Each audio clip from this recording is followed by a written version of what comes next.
Our next presenter, we'll have to say is our pinch presenter, I would say, because this was Brea Arvidson is the manager of water quality research at the Lake George Association, and I've been proud to work with her for the past almost 3 years. And if you ever want to know the name and species of an aquatic plant, she is the one to go to, because it's amazing to go out and investigate the lake with her. She is subbing for Dr. Jim Sutherland, a longtime researcher on Lake George for approaching 5 decades. Jim, unfortunately, and maybe you're out there in virtual world, I hope so, Jim, thank you for your work. He unfortunately tested positive for COVID and did not want to show up for obvious reasons. So yesterday we dropped the presentation on Brea, but she is well versed in this project, and we're going to talk about the influences of salt storage through a project that we've been working on along Westbrook and around the village of Lake George wastewater treatment plant. So I'd like to invite Brea up for the presentation. Thank you.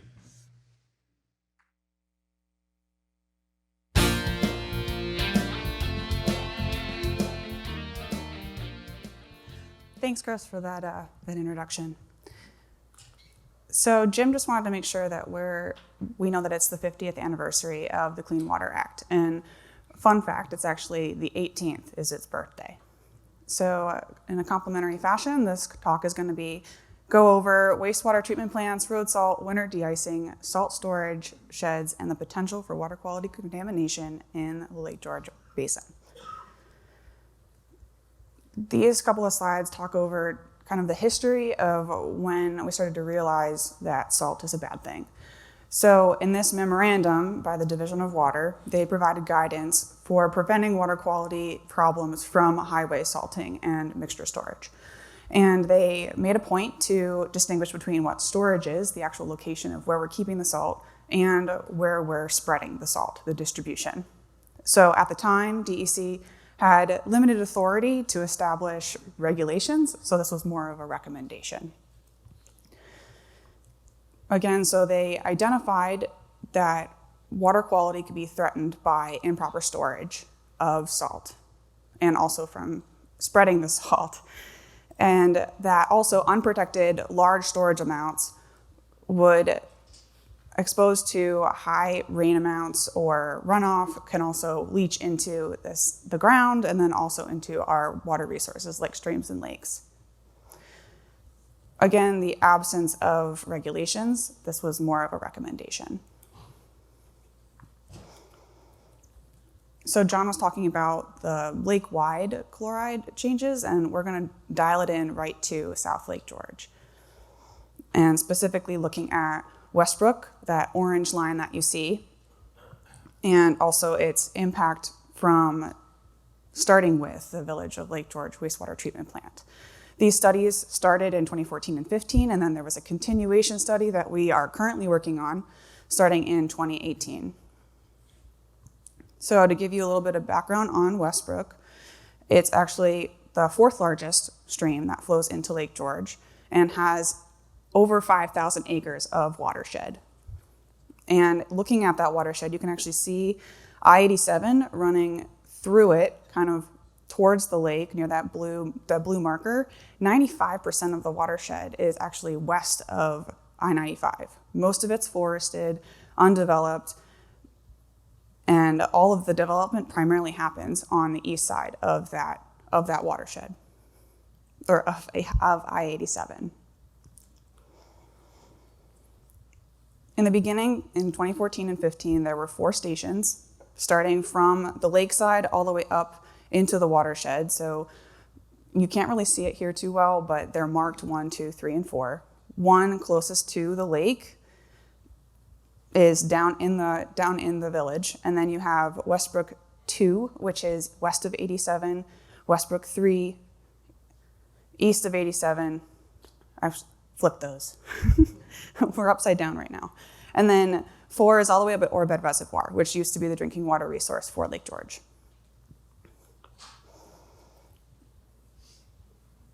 So this image just shows the movement of water, groundwater in the watershed, specific to the village, wastewater treatment plant, and Westbrook. You can see those white arrows moving through from the wastewater treatment plant, I don't have a pointer to show you, but there's that little like baseball type thing looking like, that's a cemetery. Then you have the town garage, which is right to the left of it. And then you have all the hotels and the main strip happening all the way to the left. And then, so looking at elevation changes from the wastewater treatment plant down to Lake George, you actually have quite a bit of a drop, which just explains why the groundwater is flowing that way.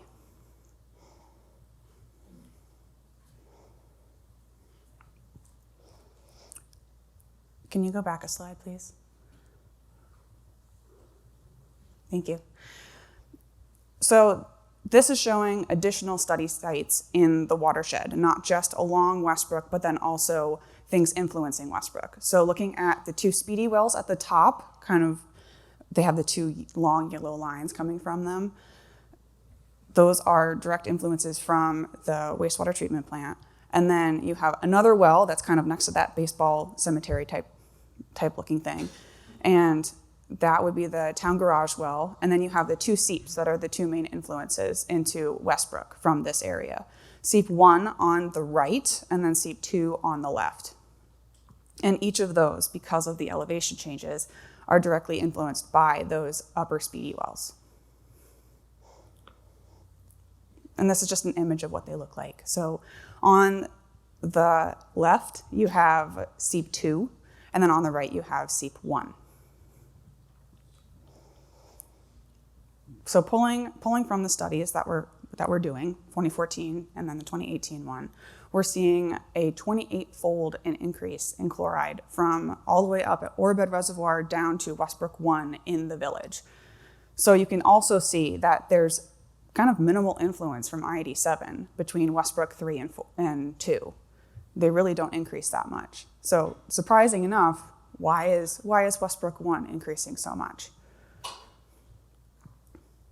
So then we pull in the different concentrations from the other sites. We're looking at the Speedy wells and the wastewater treatment effluent. Those are kind of the same, kind of similar. And then we see seepage 2, which has a huge spike. And then we have the next graph over on the right is showing the same two at the effluent and the Speedy's wells, but then seepage 1. Seepage 1 is lower, not as much influence happening in seepage 1. Just another look at all the different data sites. So we have the effluent and the Speedy's wells, again, very similar. The town garage, which was down in elevation from the Speedy's wells, and then seep 2, which was down from elevation from the Speedy's wells and from the town garage. And then, so why is there so much salt happening there? And then you look at Westbrook 1 and Westbrook 2, you see almost a 4-fold increase from Westbrook 1 to from Westbrook 2 to Westbrook 1. Now remember that map again, I'm not gonna go backwards. So you had Westbrook 2 was just to the east of I-87, and then Westbrook 1 was below where seep 2 comes in. So looking at the potential for chloride sources in the Westbrook watershed, and specifically this area that we're looking, we have the village wastewater treatment plant.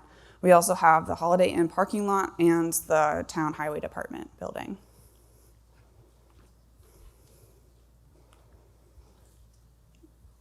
So this slide Jim put together just showing the chloride load happening from seep 2. So doing all the calculations from all the data that we're collecting, you come out with 56 tons of salt coming in from that one little seep per year. And then looking at like what those sources could be, the Holiday Inn and the town garage make up 31 tons of that. And that's it. So any questions?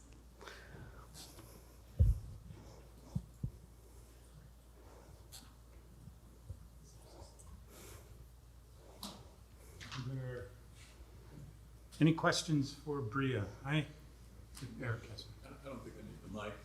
Well, you do. Yeah, we do. You do because there's a virtual crowd. Oh, that's right. Sorry about that. Great job, Brea. The question I have is, knowing what we know about these increases in chloride closer to the lake, what do we do about it? And I know you're not Jim Sutherland, but I know you know a lot. So, and Chris can chime in on this too.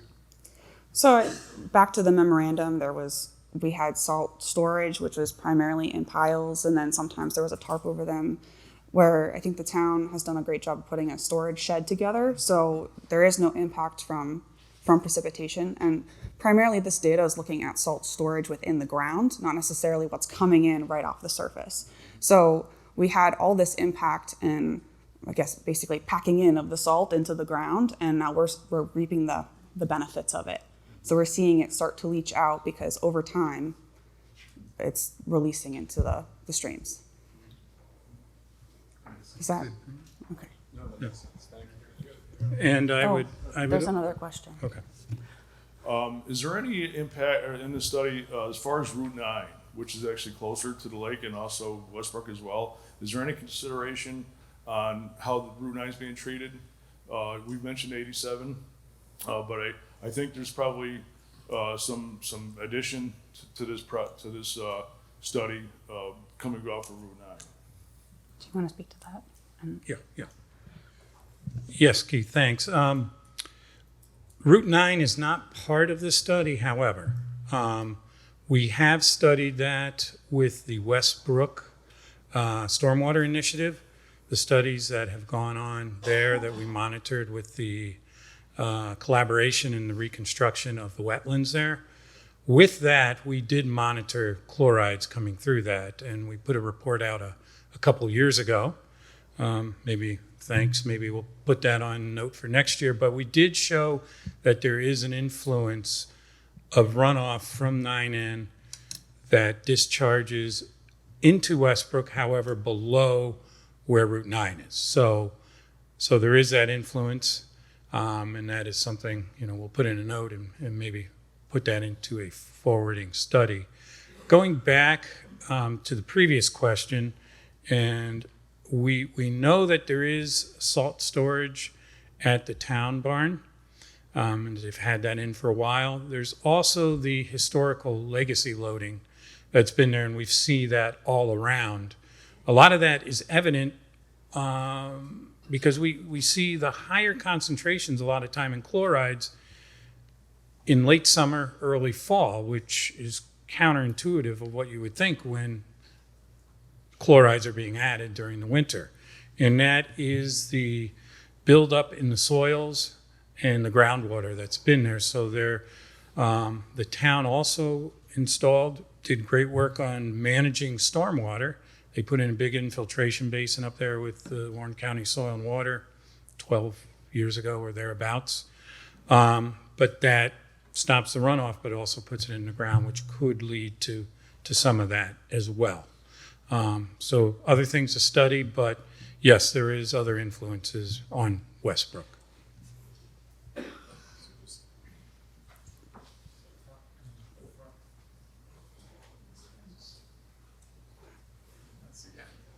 So on this issue of legacy loading, and we know it's an issue, not just for chlorides, but isn't it displacing other things like calcium, which is having its own potential effects on the lake? So it's changing the balance, the natural balance. Can you speak to that? I think I might defer to Chris on that one. Yes. Yes. The sodium displaces calcium that's part of the soil, and that's been studied. I don't have any data on that to cite. There has been studies. I know Jim Sutherland and Dr. Steve Norton and Dr. Jeff Short put out a paper that they used calcium released from the soils to use as a chloride reduction model to predict how chlorides could be reduced with reduction practices going on around the basin. So yes, calciums do increase as they get displaced by sodium and other particles as road salt breaks down.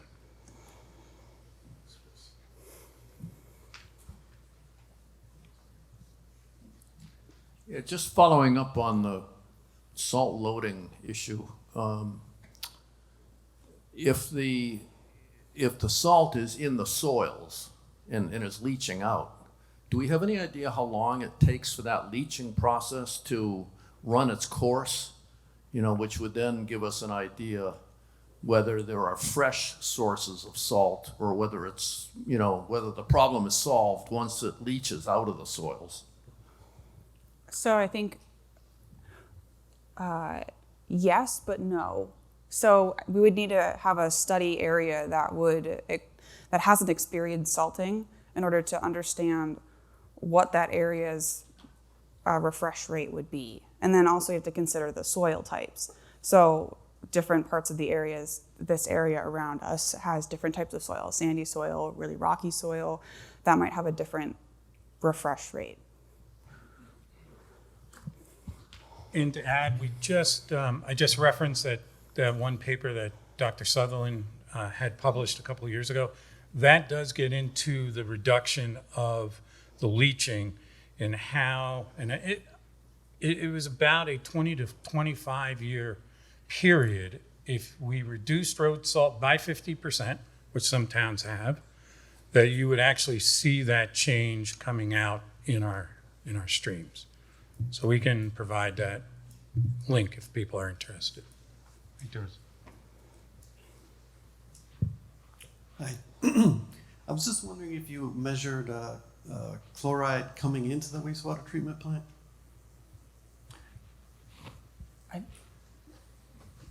Sorry. Yes, that is monitored, and that's part of the requirements, the speedies requirements of the plant. I don't have that information right here, but that is monitored, yes. So do you know if the treatment plant is adding some salt? I'm sorry? Is the treatment plant processes adding any chloride? No, I mean, the chlorides are part of the waste stream that's in there. To my knowledge, they do not add any chlorides. Thank you.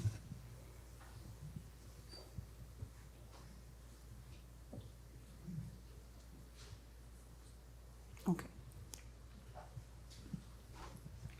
If that's all, I'd like to thank Brea. There are more questions in the comments. I'll do my best to I was answer. not multitasking. We do have some questions from online. We have a question: will the town be using ARPA or recently funding to make improvements to the salt storage across the watershed and using those funds? I think that needs to be another you answer, Chris. Sorry. I do not have that answer regarding funds. That would have to be directed, I think, to the town of Lake George. I know that there was some representatives from the town. I don't know if they're here to speak to that.